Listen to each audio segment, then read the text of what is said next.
지난 금요일부터 주일까지 우리가 2박 3일 동안 6번의 그 시간을 걸쳐서 하나님께서 귀하게 사용하시는 우리 유모세 선교사님을 통해서 말씀을 듣고 우리가 귀한 그러한 은혜를 나누게 되었습니다.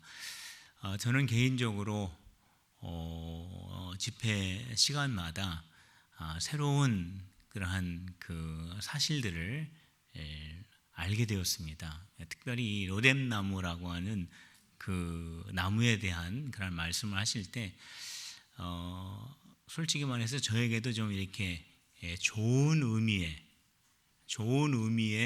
그러한 그 나무로서 제 마음속에 있었습니다. 그런데 그 말씀 가운데 이 인생의 가장 어려운 순간, 정말로 가장 밑바닥에 내려갔었을 때 만나는 그 이미지가 로뎀나무다라고 하는 그 말씀을 듣고 그렇구나, 로뎀나무의 의미가 그런 것이었구나.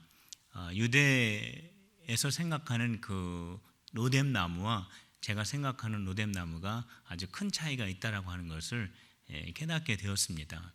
사실 제가 과거에 성경 공부팀을 인도를 했는데 그 성경 공부가 어떠한 성경 공부냐면 정말 기초 신앙을 새롭게 시작하는 분들을 위해서 만들어진 그런 성경 공부였는데 그 성경 공부 이름이 로뎀나무 성경 공부였습니다.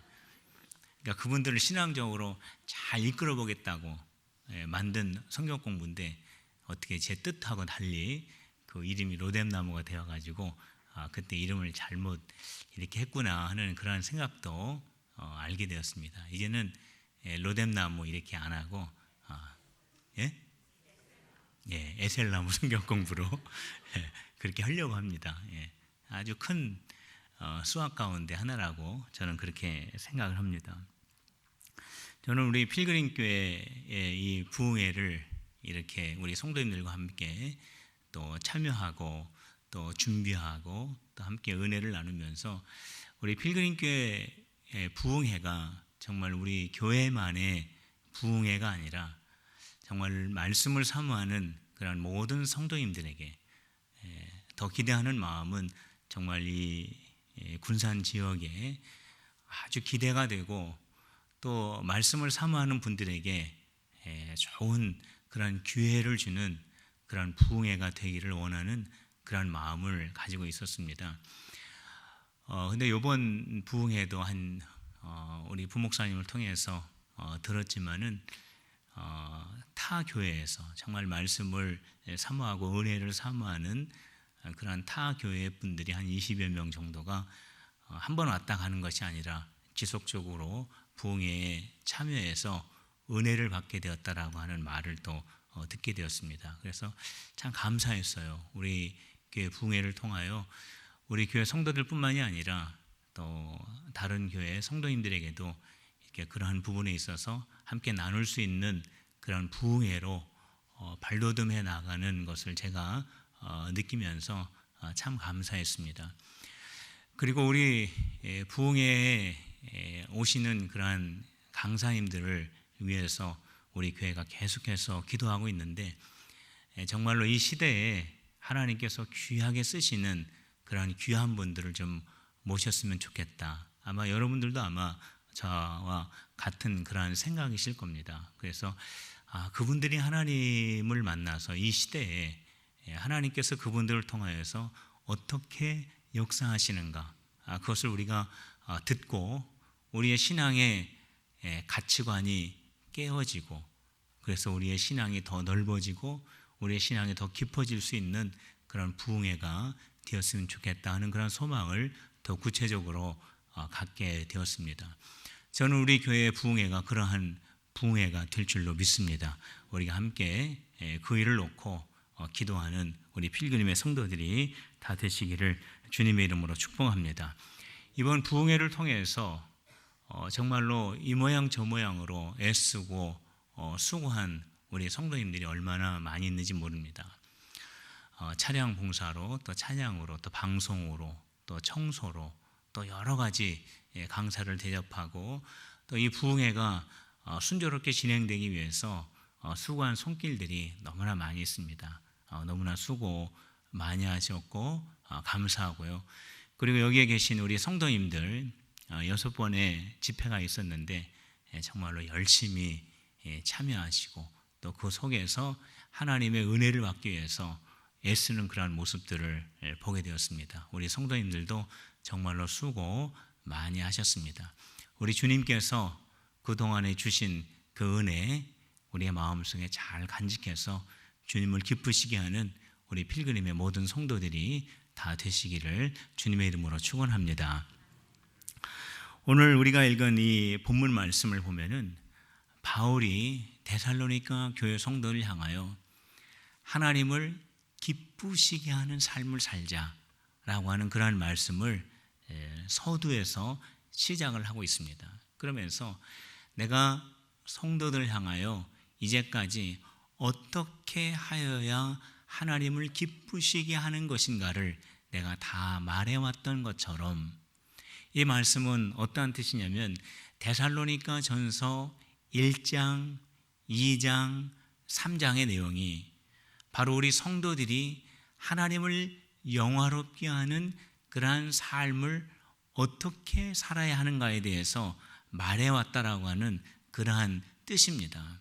그래서 1장과 2장과 3장의 말씀을 우리가 살펴보게 되면 어떻게 성도들이 하나님을 기쁘시게 해드릴 수 있는가에 대한 내용이 자세하게 기록이 되어 있고 오늘 우리가 읽은 이 4장의 말씀을 보면은 그 중에서도 바울이 데살로니가 교회 성도들에게 중요하다라고 생각하는 데살로니가 교회 성도들에게 있어서 지금 시급한 중요한 점을 다시 한번 반복하면서 강조하고 있는 내용이 바로 우리가 읽은 4장의 말씀이 됩니다. 그래서 이 4장의 말씀에 보면은 하나님을 기쁘시게 하는 삶, 정말로 많은 환난 속에서 신앙을 지키는 데살로니가 교회 성도들에게 바울이 강조하고 싶은 내용을 말씀하고 있는데 제일 먼저 바울이 데살로니가 교회 성도들에게 제일 먼저 강조하고 싶은 그러한 그 요지가 무엇이냐면은 그것은 음란을 버리라 라고 하는 내용입니다. 데살로니가 교회 성도들은 참 칭찬받는 성도였습니다. 데살로니가 교회 성도들은 그 아시아 지역의 모든 믿는 자들에게 본이 되는 성도였다라고 하는 말도 우리가 배웠습니다. 데살로니가 교회 성도들은 믿음, 소망, 사랑을 가지고 있는 그러한 성도들이었기 때문에 바울이 그들의 신앙생활을 들으면서 안심이 되고 위안을 받고 정말로 하나님 앞에서 살 것 같다라고 하는 말을 할 정도의 그러한 성도들이었어요. 그런데 가장 먼저 데살로니가 교회 성도를 향해서 바울이 언급하고 있는 것은 뭐냐면 음란을 버리라 라고 하는 내용입니다. 자, 그 말씀이 어디 있습니까? 3절 말씀에 있습니다. 3절 말씀 한번 같이 읽어봅시다. 3절입니다. 시작. 하나님의 뜻은 이것이니 너의 거룩함이라 곧 음란을 버리고. 자, 이 3절 말씀을 우리가 읽어보면 분명히 알 수 있는 것이 있습니다. 데살로니가 교회가 칭찬받는 교회예요. 데살로니가 교회가 소아시아의 모범이 되는 교회예요. 그들이 믿음, 소망, 사랑이라고 하는 그러한 아름다운 신앙을 지키는 교회였다고 할지라도 그 안에 음란의 문제를 가지고 있었다라고 하는 이 사실입니다. 그러니까 이 데살로니가 도시에 만연하여 있었던 이 음란의 이 문화가 데살로니가 교회의 거룩한 공동체 속에 들어가서 성도를 유혹하고 목회자를 유혹하고 성도와 성도 사이를 유혹해서 목회자를 무너뜨리고 성도를 무너뜨리고 결국 교회를 무너뜨리려고 하는 그러한 유혹의 대상에서 결코 제외될 수 없다라고 하는 것을 말해주고 있는 것입니다. 아무리 그 교회가 신앙적 공동체라고 할지라도, 아무리 그 교회가 거룩한 교회 공동체를 형성하고 있다고 할지라도 그 속에서는 얼마든지 이 음란의 문제가 발생할 수 있다라고 하는 경고를 우리에게 들려주고 있는 겁니다. 이거는 모든 교회에게 해당이 되는 내용이기 때문에 우리도 역시 심각한 마음을 가지고 이 말씀을 우리가 바라보아야 하는 것입니다. 이 음란의 문제, 그렇게 모범적인 데살로니가 교회였음에도 불구하고 그 교회 안에 이 문제가 있었고, 사도 바울이 그 문제를 바라보면서 지체하지 않고 거룩함을 지켜라, 음란을 버려라 라고 이렇게 말씀을 합니다. 그러면서 이 음란의 문제의 유혹에 빠지지 않기 위해서, 이 음란이라고 하는 이 문제 속에 깊이 매이지 않기 위해서 이야기하는 첫 번째로 나오는 것이 뭐냐면 부부관계를 말하고 있습니다. 이 부부관계를 말하면서 어떻게 말씀하고 있냐면은 아내를 남편이 대할 때에 거룩하게 대하고 또 존귀함으로 대하라라고 하는 그런 말씀을 하고 있습니다. 이 교회 공동체 안에서 이 음란의 문제를 지적하면서 가장 먼저 다루는 문제가 뭐냐면 부부의 건전한 관계를 말해주고 있습니다. 부부의 건전한 관계가 있을 때에 이 음란의 문제 속에 빠지는 것을 방지할 수 있고 조심할 수 있다라고 하는 것을 말씀해 주고 있는 거죠. 에베소 교회를 향하여서도 바울이 부부의 관계에 대해서 더 구체적으로 언급한 경우가 있습니다. 어떻게 말합니까? 남편이 아내를 대할 때 어떻게 대해야 하는가? 남편이 아내를 대할 때 예수님이 교회를 위해서 대하듯이, 예수님이 교회를 대하듯이, 예수님이 교회를 위해서 행하셨던 것처럼 남편은 아내에게 행하여야 된다라고 하는 그런 말씀을 바울이 언급을 합니다. 예수님께서 교회 공동체를 위해서 어떠한 일을 행하셨습니까? 우리 예수님은 십자가 위에서 죽으셨어요. 그러니까 온전한 부부 관계를 위해서 남편은 아내에게 어느 정도까지 사랑해야 하냐면은 죽기까지 그 아내를 위해서 사랑할 수 있어야 한다는 겁니다. 저는 우리 필그림교회 모든 남자 성도들이 아내를 위하여 죽을 정도로 사랑하는 우리 성도들이 다 되시기를 주님의 이름으로 축복합니다. 은혜를 많이 받으신 것 같아요. 부흥회 때 지난번에는 전혀 아멘 소리가 없었는데, 자, 우리 남자 성도님들 한번 따라 봅시다. 예수님이, 이렇게 힘이 없어요, 교회를 사랑하듯 아내를 사랑하겠습니다. 믿습니까? 네, 그 사랑을 말하는 거예요. 자, 그리고 바울은 아내들에게 또 말합니다. 우리 여자 성도님들 너무 좋아해서는 안 돼요. 자, 아내를 향해서 뭐라고 말씀하시냐면은 아내들은 남편에게 복종할 때에 거룩한 교회 공동체가 예수님에게 복종하듯이 복종해야 된다라고 그렇게 말씀하고 있습니다. 우리 교회의 거룩한 공동체가 우리 예수님에게 어떻게 복종했습니까?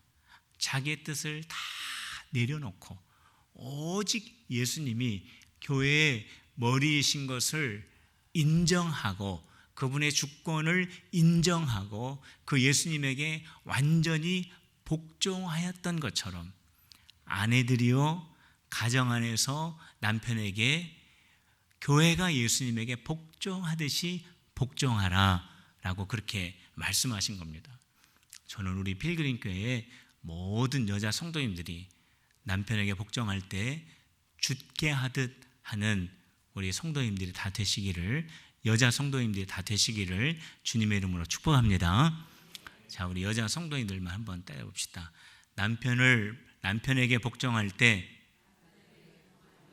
죽게 하듯 하겠습니다. 믿습니까? 예, 그렇습니다. 그렇게 할 때에 정말로 교회 안에서의 이 음란의 이 문제를 우리가 잘 이렇게 피할 수 있고, 그 문제를 그 유혹 속에서 우리가 잘 빠지지 않도록 예비할 수 있다라고 하는 것을 말씀해 주고 있습니다. 그런데 남편이 아내에 대해서, 아내를 사랑할 때 정말로 이 예수님이 교회를 위하여 죽기까지 사랑한 것처럼 그렇게 사랑하고, 또 아내는 남편을 사랑할 때 교회 머리 대신 예수님을 향하여 복종하듯이 사랑해야 한다라고 하는 이 말씀을 가만히 생각해 보면은, 이 부부간의 이 사랑의 기초가 어디에 두고 있는가? 이 부부의 사랑의 이 뿌리가 어디에 내려지고 있는가? 그것은 예수님의 사랑의 뿌리를 내려두고 있다는 것을 발견하게 됩니다.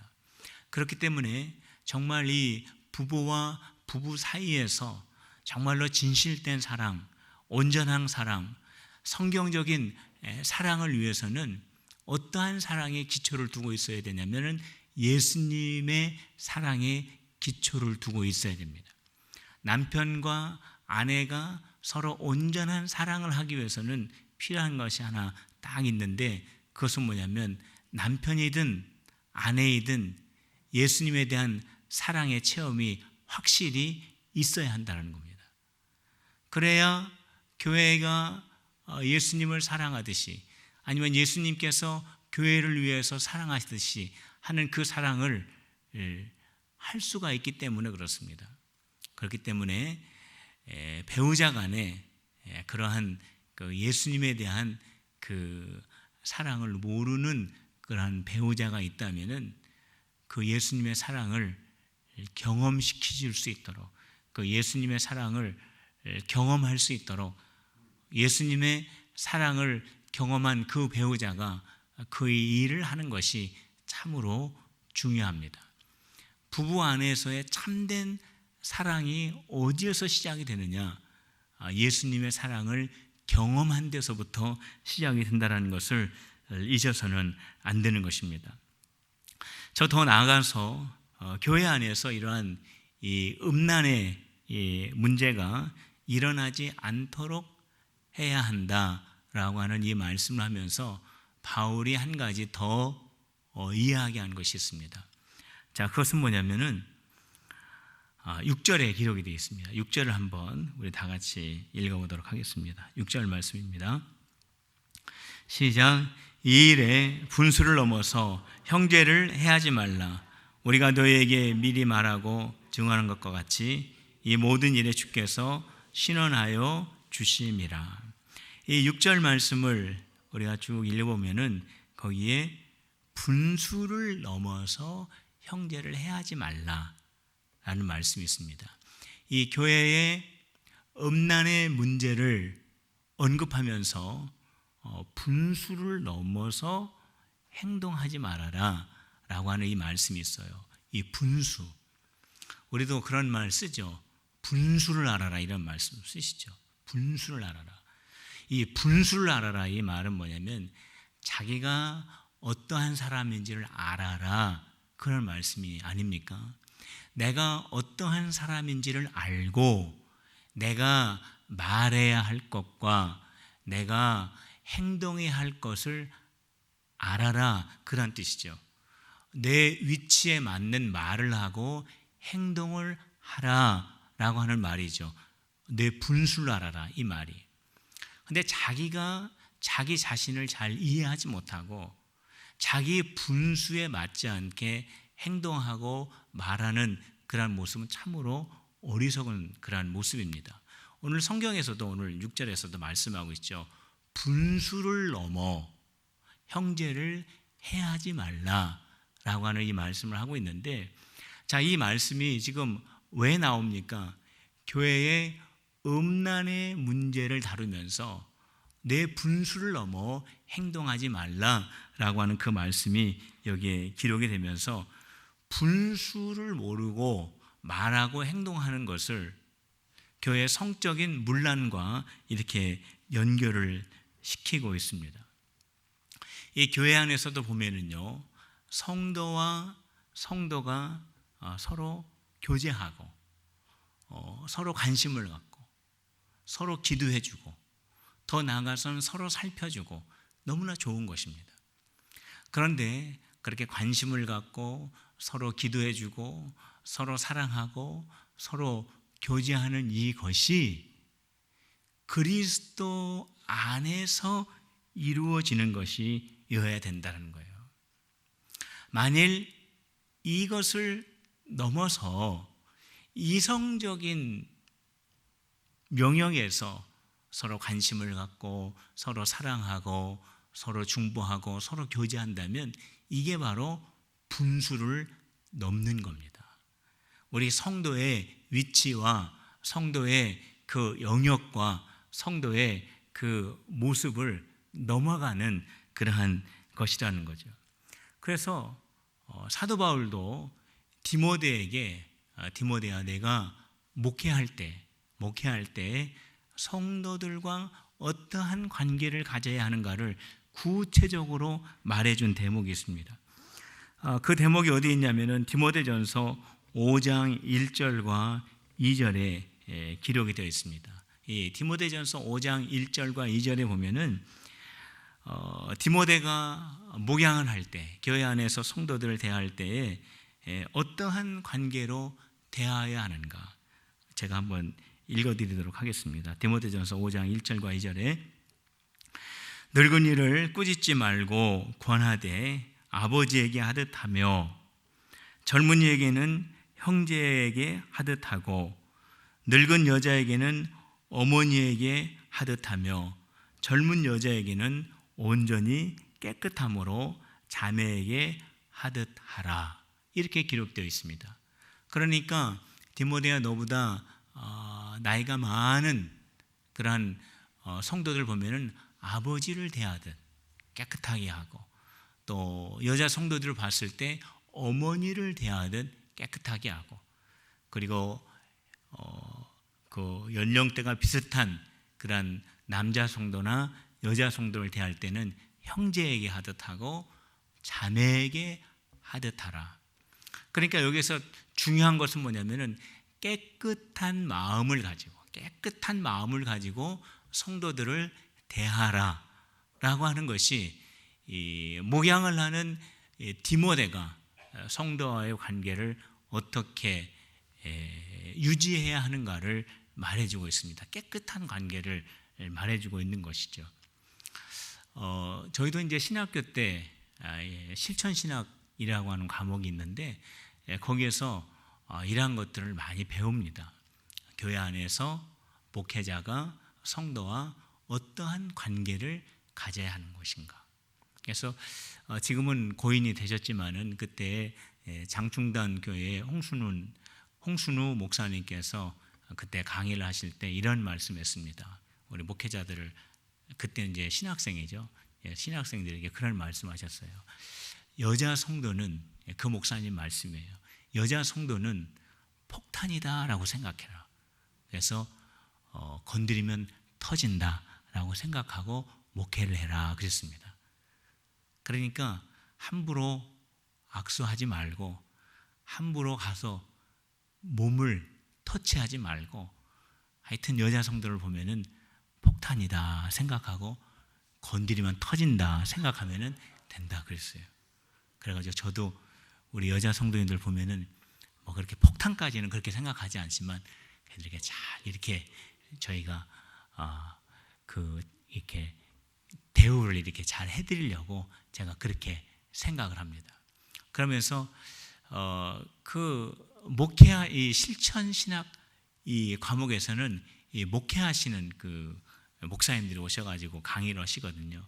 그래서 우리 성도님들 만날 때 이렇게 악수하는 것도 여자 성도들하고 악수하는 것도 조심해야 되고, 또 너무 이렇게 이야기할 때 가까이 가가지고 얘기해서도 안 된다. 어느 정도 이렇게 일정 거리를 떼어놓고 그렇게 이야기해야 되고, 또 목회실이나 어떤 사무실에 있을 때 이렇게 단독으로 상담하는 일도 있어서는 안 되고, 뭐 이런 이야기들을 많이 들었어요.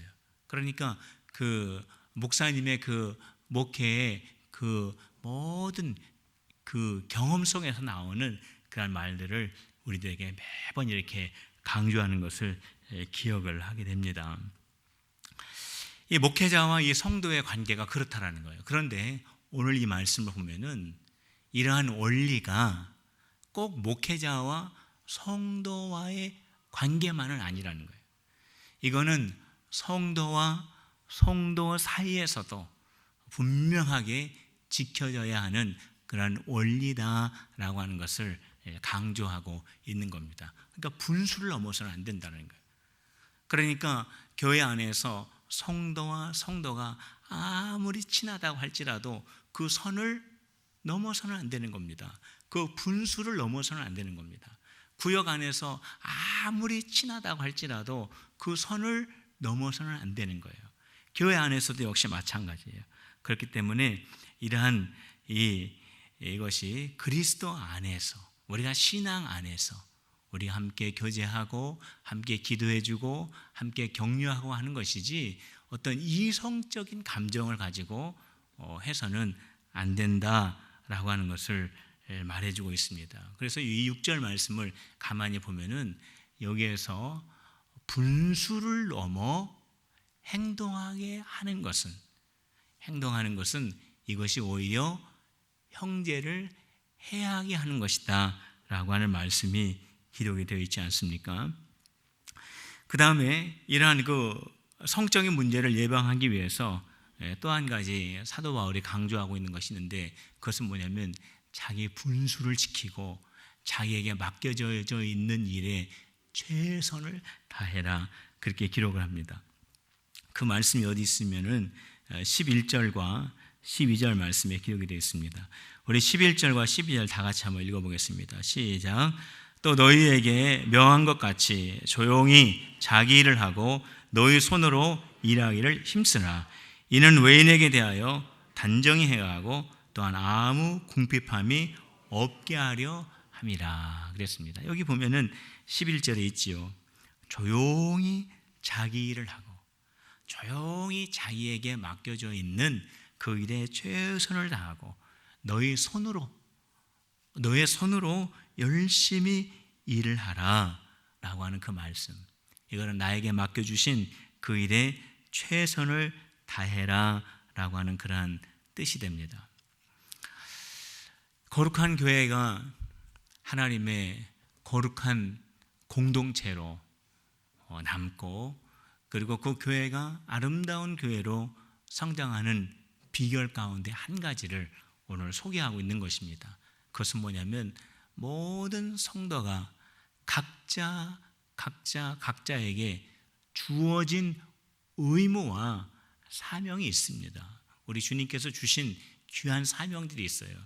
그 사명에 조용히 나의 맡은 그 사명을 감당할 때에 그 교회가 거룩한 교회 공동체로 설 수 있다라고 하는 것을 바울은 디모데 교회, 데살로니가 교회 성도들 향하여 그렇게 권면하면서 강조를 하고 있는 것입니다. 자, 마지막으로 보면은요, 데살로니가 교회 성도들에게 강조하고 있는 그런 내용이 있습니다. 자, 무엇을 강조하느냐? 그것은 데살로니가 교회 성도들이 다시 오실 예수님에 대한 그러한 그 마음의 소망을 가지고 우리 예수님께서 다시 오신다라고 하는 이 약속의 말씀을 마음속에 늘 간직하고 신앙생활해야 한다라고 하는 것을 마지막으로 강조를 하고 있습니다. 우리 13절 말씀 다 같이 읽어봅시다. 시작. 형제들아, 자는 자들에 관하여는 너희가 알지 못함을 우리가 원하지 아니하노니 이는 소망 없는 다른 이와 같이 슬퍼하지 않게 하려 함이라. 오늘 이 13절 말씀을 보면은 사도 바울은 죽은 자를 향하여서 뭐라고 말씀하고 있냐면 잔다라고 이렇게 말씀하고 있습니다. 성경 말씀에 보면은요, 죽은 성도들에 대하여 죽었다라고 이렇게 말하지 않습니다. 우리 신앙 안에는 죽음이란 없습니다. 우리 예수님께서도 실제로 죽은 자를 향하여서 죽었다라고 말씀하신 적 없습니다. 다 잔다라고 그렇게 말씀하셔요. 왜 그렇습니까? 우리 예수님의 가르침 안에는, 또 우리 기독교의 신앙 안에는 죽음이라는 게 없어요. 우리 예수님은 오늘 바울이 언급하였던 것처럼 죽은 것은, 우리가 봤을 때 죽은 것은, 그것은 죽은 것이 아니라 자는 겁니다. 왜 자는 겁니까? 죽음으로 말미암아 모든 것이 다 끝나는 것이 아니라, 피곤한 몸을 이끌고 잠자리에 누웠다가 아침 해가 뜨면은 다시 눈을 뜨고 그 자리에서 일어나는 것처럼 죽음 다음에는 반드시 하나님의 영원한 나라에서 깨어나기 때문에 그렇습니다. 성도 여러분, 저와 여러분들은 죽음은 없습니다. 예수 그리스도를 믿음으로 말미암아 우리가 하나님의 자녀가 되었고, 우리가 죽음의 문을 지나간 다음에 영원한 하나님의 나라에서 다시 눈을 뜨게 된다라고 하는 이 사실이 깨달아지시는 우리 성도들이 다 되시기를 주님의 이름으로 축원합니다. 그래서 이 죽음에 대해서 두려워하는 분들이 있다면은 오늘 이 말씀을 통해서 그 죽음이 떠나가기를 주님의 이름으로 축복합니다. 이 죽음에 대하여 부담스러운 그런 마음을 가지고 신앙생활 하는 분들이 있다면 오늘 이 시간에 우리 그리스도인에게는 죽음은 없다. 우리 그리스도인은 이 죽음이라고 하는 징검다리를 걷는 다음에 영원하신 하나님의 나라에서 다시 일어나게 되는 것이다 라고 하는 이 사실이 깨달아지고 그 믿음으로 말미암아서 영원한 하나님의 나라에 대한 소망으로, 기쁨으로 충만해지시기를 주 예수 그리스도의 이름으로 축원합니다. 그렇기 때문에 바울은 데살로니가 교회 성도를 향하여서 죽은 자들을 바라보면서 소망 없는 자 같이 슬퍼하지 말아라. 자, 이것은 내가 사랑하는 사람이 죽었는데 눈물 흘리지 말아라, 그 뜻이 아니라 지금 그리스도인이 우리 눈에 죽은 것 같으나 이것으로 완전히 다 끝난 것이 아니라 죽음 이후에 우리 예수님께서 죽은 자 가운데서 다시 살아나신 것처럼 이들도 역시 다시 영원한 하나님의 나라에서 다시 깨어나게 되었다라고 하는 그러한 믿음을 간직하라 라고 하는 그러한 말씀을 해주고 있는 것입니다. 그래서 이 죽음이라고 하는 것은 영원한 그러한 이별이 아니다. 이 죽음을 통하여 다시 우리는 영원한 하나님의 나라에서 다시 일어나게 될 것이다. 그런 말씀을 해주시고 있고요. 그 다음에 이미 죽은 그리스도인들은 하나님의 영원한 나라에서 다시 눈을 뜨게 되지만 살아서 예수님을 맞이하는 성도들은 예수님께서 다시 구름을 타시고 이 땅에 재림하게 되시는데, 바로 살아서 예수님을 맞이하는 우리 성도들은 그 구름 속으로 다 들림받아 그 구름 속에서 신랑 되신 예수님과 영원한 하나님의 거룩한 예수님을 맞이하는 그 귀한 은혜의 자리에 참여하게 될 것이다 라고 하는 그런 말씀을 합니다. 죽은 자는 영원한 생명에서 다시 깨어나게 되고, 죽지 않고 예수님을 만나는 자는 우리 예수님이 구름 타고 다시 오실 때에 그 구름 속으로 들림받아 거기에서 예수님을 맞이하게 된다 라고 하는 것을 잊지 말아라 라는 그런 말씀을 하고 있는 거죠. 그래서 사도 바울이 강조하고 있는 것은 이겁니다. 이 죽은 그리스도인 그리고 아직 살아있는 이 그리스도인들이 결국에는 우리 예수님 앞에 다 서게 된다는 거예요. 성도 여러분, 우리는요 이 세상을 지나가게 된 다음에 예수님 앞에 다 서게 됩니다. 근데 우리가 예수님 앞에 다 서게 되는데 어떠한 자격으로 우리가 서게 됩니까? 예수님의 신부된 자격으로 우리 예수님 앞에 서게 되는 것입니다. 우리 필그림의 모든 성도들, 우리 예수님 앞에 설 때에 정말로 아름다운 신부로 서게 되시기를 주님의 이름으로 축원합니다. 정말로 오늘 성경에 기록되어 있는 것처럼 저와 여러분들이 예수님 앞에 설 때에 거룩하고 정결하고 깨끗한 우리 예수님의 신부로 설 수 있어야 하는 겁니다. 바로 데살로니가 교회 성도를 향해서 바울이 마지막으로 강조하고 있는 것이 바로 이것입니다. 이것을 잊지 말아라. 우리가 마지막에 우리가 예수님 앞에 서게 된다라고 하는 이 사실을 잊지 말아라. 그래서 오늘을 살아갈 때 정말로 예수님의 신부로서 우리가 예수 그리스도를 믿음으로 말미암아 하나님의 거룩한 자녀가 되었고, 우리가 예수 그리스도의 십자가의 보혈로 말미암아 우리의 모든 죄가 다 사함을 받은 예수님의 신부가 이미 되었는데, 우리 주님 오실 때에 그 신부로서, 거룩한 신부로서, 정결한 신부로서, 깨끗한 신부로서 주님 앞에 다 서자라고 하는 것을 강조하고 있는 것입니다. 사랑하는 필그림의 성도 여러분, 우리 주님 앞에 설 때 거룩한 신부 되시기를 주님의 이름으로 축복합니다. 정결한 신부 되시기를 예수 그리스도의 이름으로 축원합니다. 깨끗한 신부로 주님 앞에 설 수 있는 우리 필그림 교회가 다 되어지시기를 주님의 이름으로 축원합니다. 바로 그것을 강조하고 바울이 그것을 데살로니가 교회 성도들에게 언급하고 있는 것입니다. 저와 여러분들이 주님 앞에 설 때 정말 아름다운 신부가 되어서 그 마지막 순간에도 우리 주님을 흡족하게 해드리는, 우리 주님을 기쁘시게 해드리는 우리 모든 성도들이 다 되시기를 주님의 이름으로 축원합니다. 기도드리겠습니다. 하나님 아버지 감사합니다.